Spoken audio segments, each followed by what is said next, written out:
kalah kelas. Malaysia akui militernya lebih lemah dibandingkan dengan Indonesia.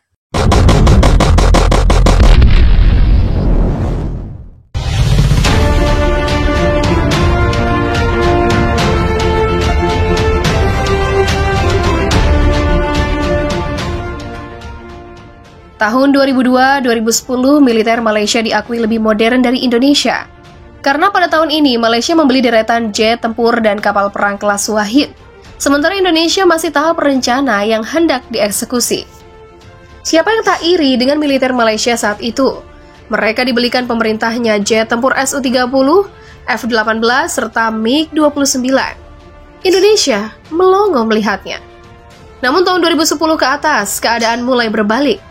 Program Minimum Essential Force Indonesia mulai berjalan efektif dengan program-program pembelian alutsista secara masif. Semua matra TNI mendapat penambahan alutsista sangat signifikan. Contohnya pengadaan kapal selam baru, MBT Leopard 2, jet tempur T-50 Eagle dan Eagle, serta penambahan jet tempur F-16 Block 52ID. Saat ini Indonesia sedang menginjak tahap MIF 3, di mana pembelian dua fregat frame dan arrowhead buat netizen Malaysia jantungan. Sebaliknya, setelah 2010, Malaysia mengalami kemunduran militer. Apalagi adanya mega korupsi mantan PM Najib Razak menggerus kemampuan militer Malaysia. Program peremajaan alutsista Malaysia terpaksa tangguhkan. Hasilnya ngenes program kapal fregat Gawain Class Malaysia mangkrak. Korbannya KD Maharaja Lela. Sudah launching malah dikembalikan ke dok, dipreteli dan sekarang jadi besi karatan. Kemudian Lei Q Class dilolosi rudal anti kapalnya karena expired. Kemudian armada Su-30 juga banyak yang grounded hingga paling miris 10 unit MiG-29 Malaysia sudah mangkrak, tak layak terbang semuanya. Penyebabnya cuma satu, mega korupsi mantan PM Najib Razak di atas. Karena kekurangan anggaran pertahanan inilah Malaysia mengadakan program Capability 55 atau CAP 55, di mana semua jenis alutsista disederhanakan. Contohnya TUDM akan memangkas jenis dan jumlah pesawatnya hanya 2 tipe saja. Pemangkasan ini bertujuan menyederhanakan inventaris militer Malaysia agar menghemat anggaran sebesar mungkin.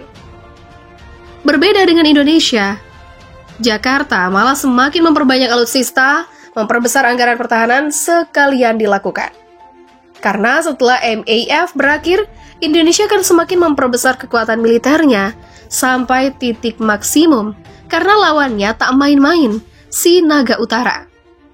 Dalam menuju kekuatan idealnya nanti, negara-negara Asia Tenggara termasuk Malaysia akan melihat postur sebenarnya TNI yang saat itu tiba militer Indonesia sudah sangat kuat. Karena program CAP 55 tak sebanding dengan MEF TNI, media Malaysia Defense Security Asia mengakui jika militer negaranya lebih kecil, lemah dari Indonesia. Apa yang dikatakan penulis Forbes itu memang benar, apalagi untuk angkatan udara kecil seperti TUDM dengan anggaran terbatas.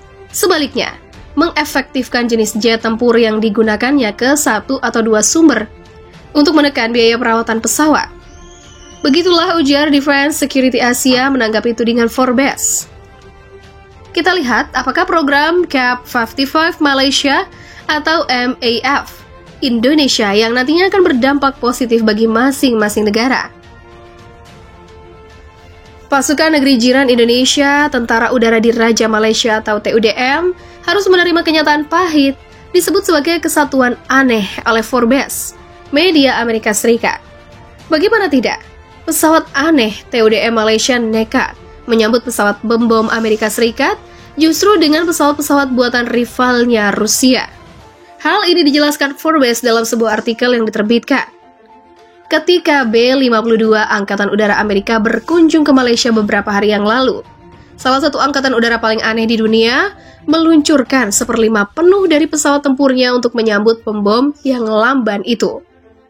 B-52 60059 yang berjuluk si Iblis sendiri adalah salah satu dari setidaknya 2 pembom dari sayap pembom ke-52 yang berbasis di Louisiana yang tiba di Guam pada akhir Agustus. Akhir pekan lalu atau akhir pekan ini 60059 terbang di atas Malaysia.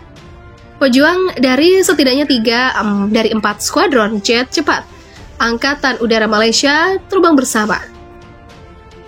Mereka termasuk setidaknya 2 Hawk 208, 3 Su-30 dan 2 VA-18D. Ada photoship tapi tidak jelas jenisnya. Sebagian besar Angkatan Udara mencoba meminimalkan jumlah jenis pesawat tempur yang berbeda dalam pelayanan untuk menekan biaya pemeliharaan dan pelatihan. Begitulah tulis Forbes. Tak terima Angkatan Udaranya dicap aneh, media Malaysia Defense Security Asia kini menyeret TNI AU Indonesia. India dan Indonesia adalah contoh terdekat. Tetapi di seluruh dunia ada lebih banyak contoh negara mengambil rute yang sama dengan TUDM dalam menggabungkan jet tempur dari dua yang berselisih ideologis.